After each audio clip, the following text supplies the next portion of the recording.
నమస్తే. ఒక big breaking అయినటువంటి వార్త కనబడతా ఉంది. ముఖ్యంగా రాష్ట్ర ముఖ్యమంత్రి రేవంత్ రెడ్డి కాసేపటి క్రితమే డిప్యూటీ సీఎం బట్టి విక్రమార్కతో మాట్లాడినట్టుగా తెలుస్తుంది.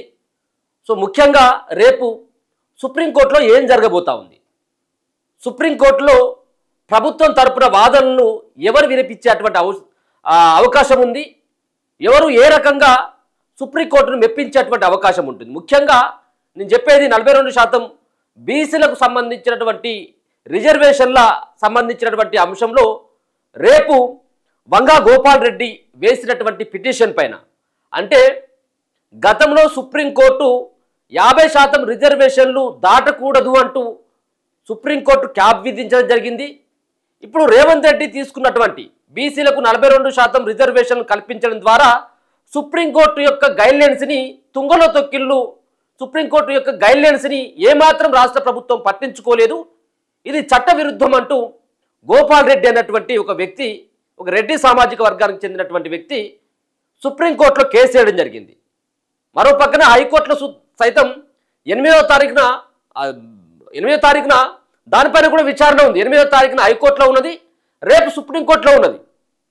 సో రేపు సుప్రీంకోర్టులో ఏం జరగనుంది, సుప్రీంకోర్టులో దగ్గరుండి ఆ వాదనలు వినండి, సుప్రీంకోర్టు ఏం చెప్పబోతా ఉంది అన్నటువంటి దానిపైన ఈరోజు రాత్రికి బట్టి విక్రమార్క డిప్యూటీ సీఎం అలాగే పొన్నం ప్రభాకర్ వీళ్ళిద్దరూ రేపు ఈరోజు నైటే హైదరాబాద్ నుండి ఢిల్లీకి చేరుకోబోతా ఉన్నారు. ముఖ్యంగా ఈ బీసీలకు ఇచ్చినటువంటి 42% రిజర్వేషన్ల పైన ఒక పక్కన న్యాయ కోవిధులతోటి, ఢిల్లీలో ఉన్నటువంటి న్యాయ కోవిధులతోటి, ఒక ప్రముఖమైనటువంటి న్యాయవాదులతోటి రేపు ప్రభుత్వం తరపున వాదనలు వినిపించేందుకు ముందుగా వెళ్ళాలని చెప్పేసి ఒక పక్కన చెప్పుకుంటూనే అసలు ఈ సుప్రీంకోర్టు ఏం చెప్పబోతా ఉన్నది దానిపైన మీరు దగ్గరుండి చూడాలన్నటువంటి ఒక అంశాన్ని చెప్పినట్టుగా తెలుస్తూ ఉన్నది.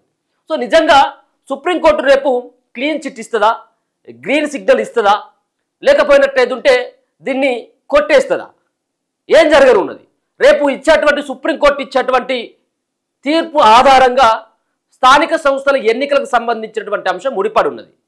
అంటే వాయిదా వేసుకోవాలా, పూర్తి స్థాయిలో రద్దు చేసుకోవాలా, లేకపోయినట్టయితే ఇంకా ఎలాంటి ప్రయత్నాలు చేస్తే పార్టీ పరంగా ఏమైనా 42% రిజర్వేషన్లు ఇచ్చి ఎన్నికలకు వెళ్ళాలనేది నెక్స్ట్ సుప్రీంకోర్టు ఇచ్చినటువంటి ఆర్డర్ ప్రకారం, సుప్రీంకోర్టు ఇచ్చినటువంటి ఏదైతే రేపు తీర్పు ఉంటుందో దాని తర్వాత ముఖ్యమంత్రి రేవంత్ రెడ్డి దాని తర్వాత నిర్ణయం తీసుకునేటువంటి అవకాశం అయితే కనబడతా ఉంది. సుప్రీంకోర్టు అసలు రేపు ఏం చెప్తుంది? ఆల్రెడీ గతంలోనే సుప్రీంకోర్టు చెప్పింది, ఎక్కడైనప్పటికీ 50% రిజర్వేషన్లు మాత్రమే ఉంటాయి, 50% రిజర్వేషన్లు పెంచుకున్నటువంటి వెసులుబాటు లేదు. ఒకవేళ పెంచుకోవాలనుకున్నట్లయితే 9th షెడ్యూల్ మాత్రమే పెట్టుకుంటే మాత్రమే చెల్లుతుంది తప్పించి ఆయా రాష్ట్ర ప్రభుత్వాలు ఇష్టం వచ్చినట్టుగా పెంచుకునేందుకు ఎక్కడ కూడా వీలు లేదు అనేది గతంలో చెప్పింది. అయితే మరి నిజంగా సుప్రీంకోర్టులో పూర్తి స్థాయిలో ప్రభుత్వానికి ఎదురు దెబ్బ తాకుతుందా అంటే తాకపోవచ్చేమో. దీనిలో 2-3 అంశాలు ప్రధానంగా కనబడతా ఉన్నాయి. అసెంబ్లీలో తీర్మానం చేసింది, అసెంబ్లీలో బిల్లు పెట్టిన 42% రిజర్వేషన్లకు సంబంధించినటువంటి అంశం అది రాష్ట్రపతి దగ్గర పెండింగ్లో ఉన్నది. దాని తర్వాత జీవో ఇచ్చిండ్రు, అదేమో గవర్నర్ దగ్గర పెండింగ్లో ఉన్నది. ఆల్రెడీ కులగణన చేసిండ్రు ఇక్కడ ఉన్నటువంటి రాష్ట్ర ప్రభుత్వం. సో ఈ 3 అంశాలని ప్రధానంగా కోర్టు దృష్టికి తీసుకువెళ్ళేటువంటి అవకాశం ఉంటుంది.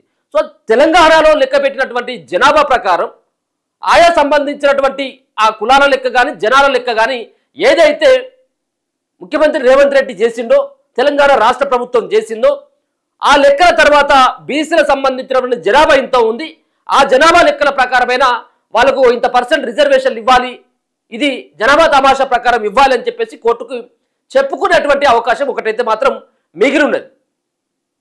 దాని తర్వాత జీవో కాపీ గవర్నర్ దగ్గర పెండింగ్లో ఉన్నది. సో ఈ అంశాలను అన్నిటి కూడా ప్రధానంగా రేపు కులంకుశంగా సుప్రీంకోర్టు జడ్జి దగ్గరికి తీసుకువెళ్ళాలన్నటువంటి ఒక ప్రయత్నం అయితే చేస్తూ ఉన్నది. సో అందుకోసం అని చెప్పేసి Ponnam Prabhakar and deputy CM అయినటువంటి బట్టి విక్రమార్కకి అక్కడికి ఢిల్లీ వెళ్ళాలి అని చెప్పేసి కూడా ముఖ్యమంత్రి చెప్పినట్టుగా తెలుస్తూ ఉన్నది. ఇక పోయినట్టయితే ఆల్రెడీ ఇప్పటికే నోటిఫికేషన్ ఇచ్చేసింది ఎలక్షన్ సంబంధించినటువంటి కమిషన్. సో ఎప్పుడైతే 9వ తారీఖు నుంచి నామినేషన్లు, దాని తర్వాత 23, 27 ఎంపీటీసీ జెడ్పీటీసీకి సంబంధించినటువంటి 2 విడతల్లో ఎన్నికలు. సో ఇప్పటికిప్పుడు కనుక ఒకవేళ సుప్రీంకోర్టు కనుక కొట్టేసినట్టయితే నెక్స్ట్ రేవంత్ రెడ్డి ఏం చేయబోతా ఉన్నాడు? ఇది ఒక పెద్ద దెబ్బగానే చెప్పుకోవచ్చు.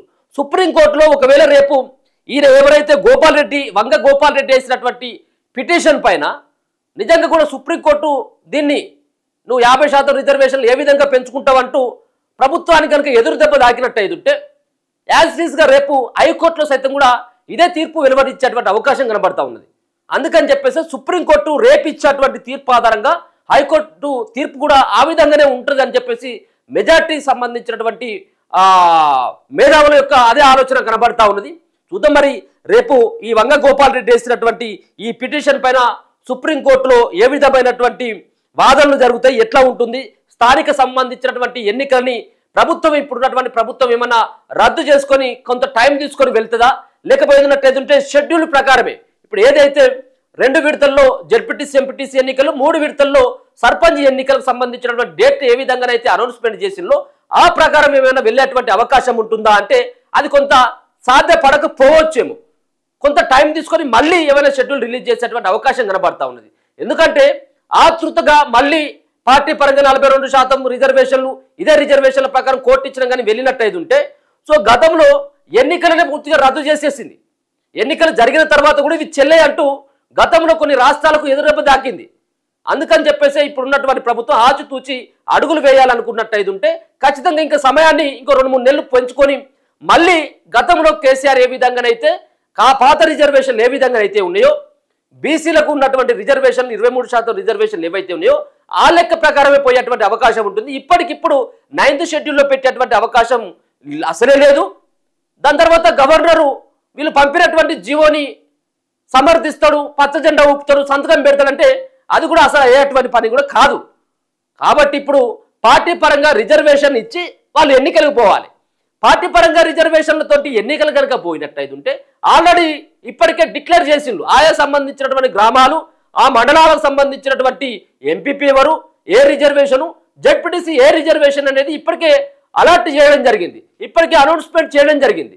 కాబట్టి పార్టీ పరంగా రిజర్వేషన్లు ఇస్తే ఏ రిజర్వేషన్లు ఏమైనా ఉంటాయంటే అసలు ఉండేటువంటి అవకాశమే లేదు.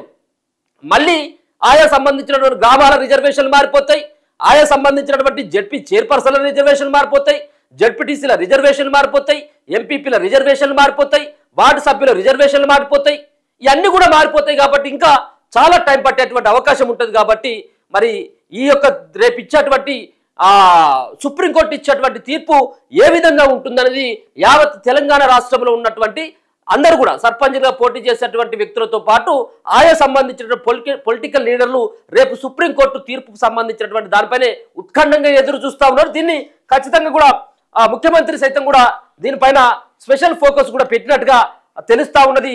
బట్టితో పాటు ఢిల్లీకి మరో కొంతమంది మంత్రులు అని చెప్పేసి అంటా ఉన్నారు. కానీ పొన్నం ప్రభాకర్ అండ్ బట్టి విక్రమార్క ఇద్దరే పోతున్నట్టుగా తెలుస్తా ఉన్నది. రేపు సుప్రీంకోర్టులో బీసీ రిజర్వేషన్ కేసు నేపథ్యంలో ఢిల్లీలో వీళ్ళ పర్యటన ఉండబోతోంది. రేపే ఉంది కాబట్టి ఈరోజు వెళ్ళి న్యాయవాదులతో మాట్లాడేటువంటి అవకాశం కనబడతా ఉన్నది. ప్రభుత్వం పార్టీ పరంగా తీసుకోవాల్సినటువంటి అంశాలపైన కూడా బట్టితోటి సీఎం చర్చించినట్టుగా తెలుస్తా ఉన్నది. సో ముఖ్యంగా సుప్రీంకోర్టు విచారణ పైన కూడా స్పెషల్ ఫోకస్ పెట్టాలని చెప్పేసి ముఖ్యమంత్రి రేవంత్ రెడ్డి బట్టికి ఆదేశించడం జరిగింది. సో ఏంటిది అసలు ఏ విధంగా వాదనలు ఉంటా ఉన్నాయి, ఏ విధమైనటువంటి పాయింట్లను లేవనెత్తుతా ఉన్నారు, సో దీనికి ఏమైనా ఎదురు దెబ్బ తాకినట్టయితే ఏం చేయాలన్నటువంటి దానిపైన కులంకుశంగా ఆయనతోటి బట్టితోటి చర్చించినట్టుగా అయితే తెలుస్తా ఉంది. సో చూద్దాం రేపు ఈ టైం వరకు ఒక రకమైనటువంటి ఒక వాతావరణం ఉంటుంది. సో ఈ కేసును కొట్టేస్తే ఏ విధంగా ఉంటుంది, ఒకవేళ కనుక సమర్థించినట్టయితే సుప్రీంకోర్టు ఏ విధంగా ఉంటుందనేది రేపు ఈ టైం వరకు పూర్తి స్థాయిలో తేలిపోయేటువంటి అవకాశం ఉంటుంది. సుప్రీంకోర్టు నుంచి కనుక ఒకవేళ గ్రీన్ సిగ్నల్ కనుక వచ్చినట్టయితే సో హైకోర్టులో సైతం కూడా కొంత వెసులుబాటు ఉండేటువంటి అవకాశం అయితే కనపడతా ఉన్నది రాష్ట్ర ప్రభుత్వానికి. అది కూడా సుప్రీంకోర్టులో ఒకవేళ కనుక ఈ కేసు కనుక వీళ్ళు ఇచ్చినటువంటి జీవో ఏదైతే ఉంటుందో ఈ జీవో ఈ సంబంధించినటువంటి అంశం 42% సంబంధించిన రిజర్వేషన్ అంశం పైన గోపాల్ రెడ్డి ఇచ్చినటువంటి పిటిషన్ కనుక సుప్రీంకోర్టు సమర్థించింది అనుకో అది హైకోర్టులో సైతం కూడా మళ్ళీ 8వ తారీఖు దెబ్బపడేటువంటి అవకాశం ఉంటుంది. కాబట్టి రేపు సుప్రీంకోర్టు ఏమి ఇవ్వబోతా ఉన్నది అనేది మనం కాస్త ఒక రోజు ఓపిక పడితే మనకు కూడా ఆ సంబంధించినటువంటి దానిపైన ఒక క్లారిటీ వచ్చేటువంటి అవకాశం కనబడతా ఉన్నది. చూస్తూనే ఉండండి మన తొలి వెలుగు.